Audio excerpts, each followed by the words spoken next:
So you guys really seem to like our cheapest AM5 Gaming PC, so today we're going to be switching it up to AM4. We're going to show you guys what an equal in price AM4 Gaming PC can compete against the cheapest possible AM5 build to see whether or not going all cheap on AM5 or sticking with AM4 is the better option. We're going to dive into that after a word from today's sponsor. Today's video is brought to you by Corsair and their 4000D frame case. The Corsair 4000D frame is an ATX mid-tower PC case packed full of functionality while being aesthetically pleasing. It comes with 3 Corsair RS ARGB fans pre-installed that are easy to daisy chain due to the 4-pin PWM connectors. The 4000D frame also comes with an InfiniRail fan mounting system. Easily slide the rail to mount fans exactly where you need them, ensuring targeted airflow. The coolest feature by far though is the revolutionary frame modular case system. Want to upgrade your motherboard tray to aluminum? Want to replace your front I/O panel for more USB ports? Now you can. If you're interested in learning more or in buying one of the most versatile cases on the market, check out links in the description down below. Now, let's get back to the video. So in our cheapest AM5 build, naturally we had to go with the Ryzen 8400F, which is a pretty hated CPU, but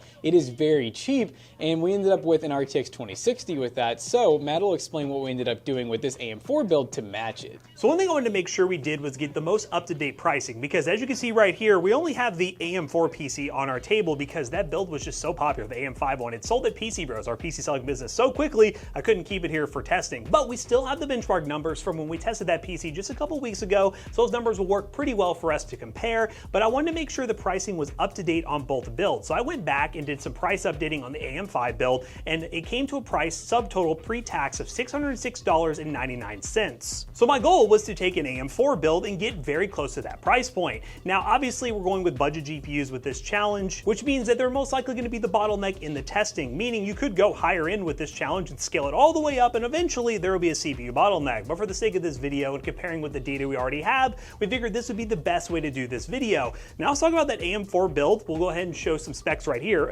all parts lower third of the AM5 build if you missed it. We'll talk about this AM4 build, show us building the PC, and then dive into some testing. So for our AM4 Gaming PC, we went with the AMD Ryzen 7 5800 XT, and that's because it's $138. Sure, we could have spent maybe $15-20 less dollars and got like a 5600X, but in all honesty, 8-core 16-thread for that price is an insane deal. For the graphics card, we decided to switch things up and go with a Gigabyte RX 5600 XT with 6 gigs of VRAM. We spent $136 on that on eBay, of course. Now we did go with the Gigabyte B550M Aorus Elite at $123. You could of course save some money and go something like an A520, but we wanted to match our AM5 build where we did use an A620, which is honestly a cheaper board, so technically you're kind of winning with this one, getting a nicer motherboard. We decided on a Timetech 1TB Gen 4 NVMe SSD for $59. Now of course this build needed some Corsair Vengeance LPX 32 gigs, 3200 megahertz. We paid $45 for this. A little hack is you can go on Newegg as well, and if you buy something like the 5800 XT, you may be able to get some RAM for free. We went with the same Segotep 650W 80 Plus Gold, coming in at $49, and this entire build is inside of the Okinos Mirage 4 Micro ATX that is $57.99 on Amazon. So of course, as you've seen this build, we went with a slightly better motherboard in theory because it's a higher end B550 versus a cheaper A620 motherboard. So in theory with AM4, you have a better upgrade path, but let's be honest, we're at the top of the line of the AM4 platform. So to try to get the builds equal in price, I had to add a little bit more premium to things like a motherboard or things like that. You could put a little more money towards a graphics card if you wanted to, but I also want to keep those graphics cards somewhat similar. The 5600 XT is very similar to a 2060, so the GPU should be somewhat identical at that point. So we can see in the benchmarks, is there much of a difference between these two builds, and is going all cheap AM5 actually a good option, or is trusty old AM4 still good? Let's dive into some benchmarks and find out. Alright, we are playing Marvel Rivals on our AM4 Gaming PC. We're running the same settings as before with the AM5, medium with SSGI 1080p, no upscaling or anything. And you know, different map, different time for sure, but so far this is looking worse enough to where I think we are getting a little less performance. Yeah, this is a decent amount worse actually. We're getting about 45 FPS, which again, like the whole goal of this build is to try to compete with the cheapest AM5 platform. Obviously, somewhere in between, whether spending a little bit more or a little bit less, would definitely be a better option. But it's kind of strange to see the 5600 XT falling this far behind, especially because it is the bottleneck at like 99% usage versus a 2060. Yeah, I was gonna say, because we know this CPU is like really good. I mean, this is pretty close to like top of the line for AM4. Yeah, they'll try some. We'll run a couple lives with this, but then we're gonna try some upscaling, because I think like upscaling is gonna have to be the move for this one. The saving grace. Yeah. Yeah, I was gonna say, because we know this CPU is like really good. I mean, this is pretty close to like top of the line for AM4. Yeah, they'll try some. We'll run a couple lives with this, but then we're gonna try some upscaling, because I think upscaling is gonna have to be the move for this one. The saving grace. Yeah. We'll play this life out, and then we can do a little upscaling action. You know what it probably is? What? The ray tracing. This GPU is not designed with ray tracing in mind.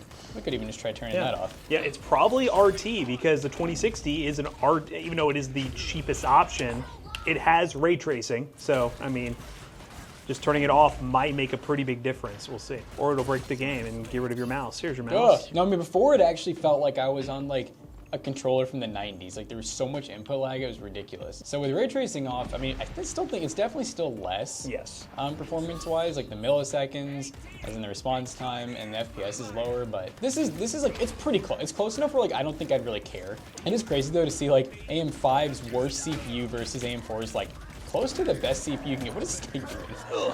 Yeah. It just goes to show like how far technology, even though it doesn't feel like it, you know? Got him. Another one. Cook.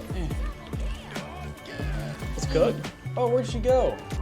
She done this. Is that her? Yo. Come on, baby. Escalators. Escalators.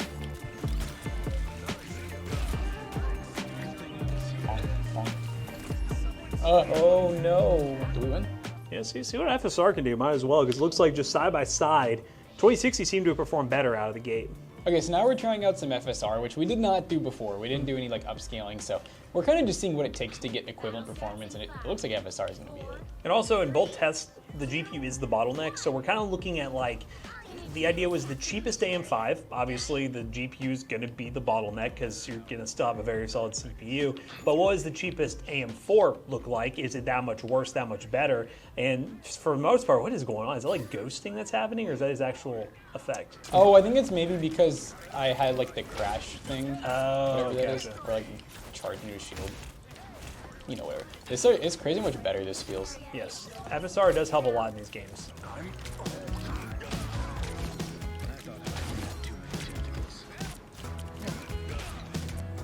You're stuck. Oh, wow. My God. Oh. All right, I can't do it. He's gonna run my pockets if I keep trying to shoot him. What? He's too tanky. I got it. Come on, baby. How are you not dying? Yay. Oh, it doesn't matter. Yeah. We win. Dub. So I think it's definitely safe to say, mainly because of the 5600 XT, that the AM4 build's worse. But I think if we had the same GPU, I think it'd probably be like neck and neck. Next game. Neck. All right, guys, so we are playing Clear Obscure Expedition 33, and I will show you guys the settings we're currently running to try to get close, again, close to the AM5 build here. We're currently running medium settings. We're using Intel's upscaling because FSR is not in this game, and we did run DLSS before, so we're going to try Intel's upscaling, see how that works. I've heard good things about it working fine across other GPUs, so we're going to give it a go here. And we're running the medium preset, which is what we ran before. So we're gonna see if there's much of a difference. I remember the last time we were getting, honestly, kind of close to this, like 40 to 50 FPS. This is a game that really maxes out these older GPUs. We'll be doing a video later on where we do some VRAM testing with some modern GPUs. I know this one will eat it up as well. But we're gonna try to replicate a somewhat side-by-side test. Stay to the end of the video for more technical side-by-side tests, but I'm gonna do this one match that you can do right here, which is kind of like a training game where you can actually see some side-by-side between the AM5 system and this one, and see if the FPS numbers are different. I think this is a decent amount lower, actually. So I'm wondering, just NVIDIA GPUs in general tend to work a bit better in this game. Oh yes, I'm dodging. You get a parry. I got a parry. I'll parry next time.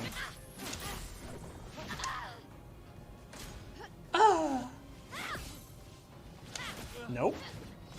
Oh. I almost got a perfect parry. And overcharge and attack. For those who come after. Boom, boom, boom. Yeah, we're dipping into like the 30s at sometimes, so that's not an ideal experience. But I really think this is, oh, my counter? I didn't even know I did that. I feel like that is definitely, again, more to do with the 5600 XT. So you're kind of getting a double whammy here. You're seeing how the 5600 XT, I would say the 2060 has gotten a little bit better than at least newer titles. And you'll see during the side-by-side in other games, it's not that big of a difference. Oh, Yeah, that definitely was lower. We were getting into the 30s, and I believe with the AM5 build, we were getting more like 45 to 50 FPS. So I think DLSS works a bit better. I'm gonna back out here just a second, and I'm gonna turn off that upscaling just so we can fully see if the Intel upscaling is causing any sort of problems here. But I would imagine it's not going to be that big of a difference. So let's just do some TSR 75%, might as well. All right, guys, so now we have TSR running at 75%, and as you can see, we gained about 10 FPS here. So again, not apples to apples. I wish there was FSR in this game because that might have been a little bit better for us to be able to see a good side-by-side comparison versus DLSS and such, because I really wanted to see how these CPUs handle upscaling. But I think regardless, at this price point, being the cheapest version of most platforms, we're going to be GPU bottlenecked anyways, so does it really matter all that much? No. But we're going to do some more technical side-by-side. We got our 3D Mark score, we got CS2, we got Horizon Forbidden West, we have Wukong, and a couple other titles that'll show you guys side-by-side what the difference actually is, and if maybe going cheapest all AM5 doesn't make a lot of sense, maybe go for a still very nice mid-range PC using an AM4 platform, or is there somewhat in between of an answer that we're maybe missing? So we're on those benchmarks and talk more about it. Okay guys, now that we played Marvel Rivals and Claire Obscure Expedition 33, we're going to do some side-by-side benchmarks so you guys can see how the cheapest AM5 PC would fare with its benchmarks from when we tested it versus this AM4 system. Now, I really do wish we had this AM5 PC because you'll see throughout the benchmarks, I would have liked to have gone back and added a higher-end GPU to scale things up and see if there is a major difference, but sadly these are the numbers we have and you guys really wanted to see some sort of cheapest AM4 build with this AM5, so hopefully this does suffice for that. If you guys want to see a more comparable side-by-side in the future, we may explore that in a future video. But let's dive into the benchmark, shall we? First up with the AM5 build, we ran CS2 1080p low settings, got an average of 353 FPS and a 1% low of 140, compared to the AM4 build that got an average of 369.2 with a 1% low of 116. We got slightly higher averages, but lower 1% lows, so I consider this kind of a wash. It really is in the range where you're not going to notice any sort of stutter with either system. We ran Black Myth Wukong on the AM5 system, 1080p medium settings with DLSS set to 62%.